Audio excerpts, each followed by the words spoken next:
Great. Sir. My name is Lieutenant Mazzone. Once again, on behalf of the MEPS Commander, Lieutenant Colonel Cobbs, would like to take a moment to welcome you all back and thank you for your patience throughout this process.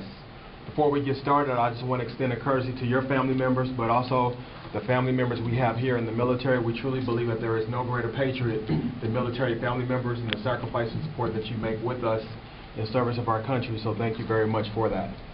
Okay, so by show of hands, we're going to do this again. How many Air Force folks we got? Air Force is definitely representing today. Navy. No Navy. Navy's AWOL. Okay, cool. Marines. No Marines. Coast Guard.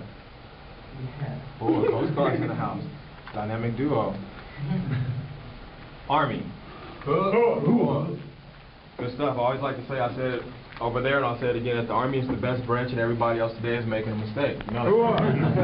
They make mistakes. But Army, we're going to respect their mistake, right? We're going to let them do that, right?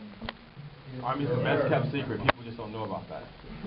So, that being said, Ms. Smith, what is your job? What are you going to be doing?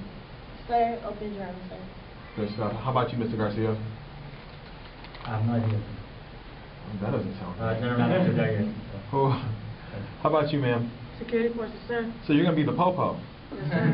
So if I speed, will you give me a ticket? No, sir. No. I'm just like everybody else if I'm doing something wrong, right? Yes, sir. Good stuff. One standard, right? How about you, sir? Pararescue, sir. Pararescue. Oh, that's pretty high speed right there. Good stuff. Congratulations on that. Thank you, sir. How about you, ma'am? Administration, sir. Administration. Good stuff, too. Is it Chalmers? Yes, sir. How about you? What are you going to be doing, sir? Pararescue, sir. Pararescue. Wow.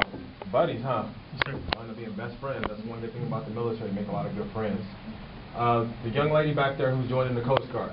Intelligence specialist, sir. Intelligence specialist. Good stuff. And the gentleman with the San Francisco Giants. Good stuff. How about you, sir, in the very end? Infantry. Infantry. Cool. Good stuff. And you, sir? Tactical aircraft maintenance apprentice. Good stuff. We'll get two more people. The gentleman in the red back there. Infantry. Infantry. Last but not least, you, ma'am. General aptitude area. General aptitude area. Well, I will tell you, just like all of you, I joined the military about 10 years ago. I started off as an infantryman, and while I did that, I worked hard and everything. And then about,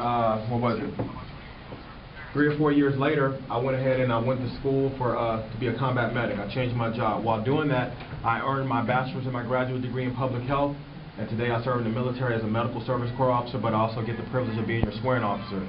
But what I want you to take from that is opportunity and education. Make sure that you take advantage of every opportunity that your respective branch has to offer, but you also make education a focal point of everything that you're doing. So if in the event that your term ends and you decide that you don't want to stay in the military, you've set yourself up to be competitive and marketable, because your education and experience will come together and collectively set you up for success. Everybody understand that, right? Yes, sir. I'm pretty sure you are also all familiar with a man who goes by the name of Alexander the Great, right?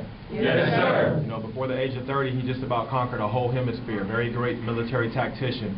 He has a quote that I like to utilize. He states, "Upon the conduct of each depends the fate of all." And I find that important for what's expected out of us as military servicemen and women, because it takes individuals who have character, courage, the intestinal fortitude, but most of all, the will to do something greater than themselves. So we truly appreciate what you're getting ready to do here today.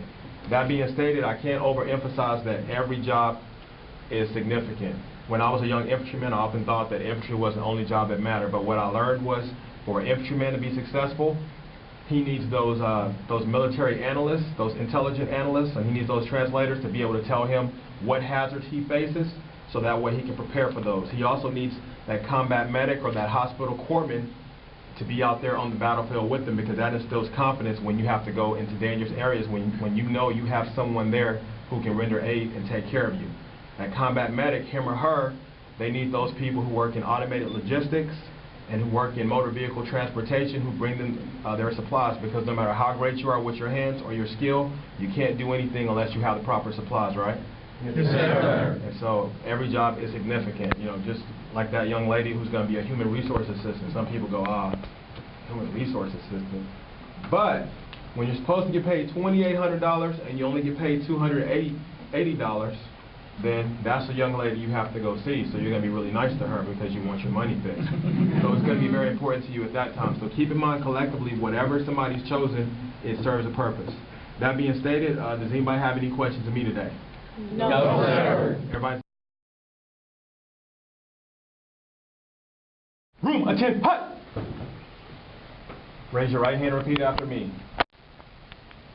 I state your name. I, Do solemnly swear do solemnly swear that I will support and defend that I will support and defend the Constitution of the United States the Constitution of the United States against all enemies, against all enemies, foreign and domestic, foreign and domestic, that I will bear true faith and I will bear true faith and allegiance the same, and allegiance the same, that I will obey the orders and I will obey the orders of the President of the United States of the President of the United States and the officers appointed over me, and the officers appointed over me, according to regulations according to regulations and the Uniform Code and the Uniform Code of Military Justice. of military justice. So help me God. So help me God. Kind of ready to put your arms down for me. Ready? Two. Stand at ease. Congratulations and thank you for your future service. Now what's going to happen is we're going to go next door and we're going to sit down and do your contracts. The same way they used that biomatrix a moment ago to check you into the ceremony room, we're going to have you do that once more, except this time, like I said, you're going to have a seat. You're going to place your fingerprint on there. What's going to happen is your name and social security number is going to populate at the very top of the screen. We will have you confirm that your name and social is correct. In the military, we do everything by name and social, including your pay, and nobody likes to work for free, right? No, sir. Good stuff. Nobody does. So once you make sure that that's correct, we'll have you place your fingerprint on there a second time. That second fingerprint will constitute your signature into your respective branch that you signed up for. Everybody understand, right? Yes, sir. At that time, you will go to the printer, which is located at the right side of the room. So those of you who are shippers, you're going to get 2 pieces of paper from that printer. You're going to have a seat, and you will get some follow-on instructions. Those of you who are not shipping, i.e. delayed entry process, you will get 4 pieces of paper, and at that time you will go ahead and see your service counselor, and you are done for the day. The only caveat to that will be if somebody in this room is prior service. If you're prior service and you are shipping, you're going to get 4 pieces of paper, so don't be alarmed. You're still shipping. Have a seat. Any questions of me? No, sir. Okay, so once again, congratulations on the command to fall out.